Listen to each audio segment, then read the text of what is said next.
In an accent challenge video, I mentioned that English speakers tend to reduce their vowels while Spanish speakers tend to fully pronounce them all. So what does that mean? For example, take this word, the Spanish word for movie. I tend to pronounce it as película. That stressed vowel E I fully pronounce, but all the others are kind of less important, so I don't fully pronounce them. I reduce them. But to a native Spanish speaker, that sounds very foreign because they would fully pronounce every vowel, saying something like película. So is this something specific to Spanish, or does it happen in other languages? For example, Japanese. Well, yes, it does happen in a lot of languages. The biggest reason for this is the type of timing that a language has. English is a stressed timed language. That means every stressed syllable is evenly spaced apart. So all the other syllables in between them can get reduced because you might have one or two or three syllables that all take up the same amount of time. For example, I went to the store to talk to my friend. All the stressed syllables are evenly spaced and all the other syllables get reduced. But Spanish is a syllable timed language, which means that every single syllable is evenly spaced. For example,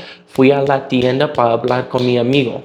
Now, of course, I was speaking very unnaturally there, but also I'm not a native speaker. If you listen to native speakers, you'll notice that they tend to pronounce all the syllables evenly. When every syllable is even like that, it's a lot easier to fully pronounce every vowel because you don't have to smush any of the syllables in. Japanese is what's called a mora-timed language, and we get that word from Japanese, mora. It's not a syllable because they have some long and short syllables. It's kind of like a sub-syllable unit where each syllable is made up of one or two moras. For example, the word tori, two syllables, each one mora long, I believe means bird. But tori, with a long first syllable, that's two moras, and then a second syllable that's one mora, I believe means street. And then tori, with a short first syllable, but a long second syllable, means those Shinto shrine gates. But that mora timing still means that none of those vowels are getting reduced. The short syllables aren't necessarily being squished together, they're just not as long as the long syllables. So it's the stress-timed languages that tend to be the ones that do the most reducing, and it can vary across dialects within a language as well. For example, Brazilian Portuguese